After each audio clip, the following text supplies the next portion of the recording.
E normal, mai ales dacă până acum nu ai avut contact decât cu haine luate de la raft. Primul lucru pe care vrem să-l aflăm atunci când o să ne cunoaștem este cum îți place să te îmbraci. Există foarte multe tipuri de croieli și de materiale, iar noi îți putem face costumul să fie la fel de confortabil ca hainele în care te simți cel mai bine.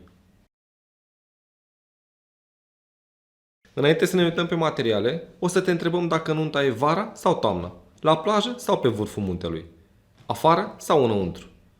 Ca să știm dacă alegem un material răcoros, călduros, poate unul mai gros dar care respiră, sau poate chiar neopren, dacă nunta e la scubă. Glumesc.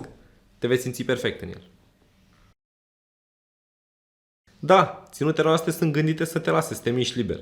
Și chiar dacă ai vreo nevoie deosebită, nu știu, poate vrei să faci pagatul la dansul vostru, anunță-ne și vom avea grijă de asta în momentul în care alegem țesătura și gândim tiparul.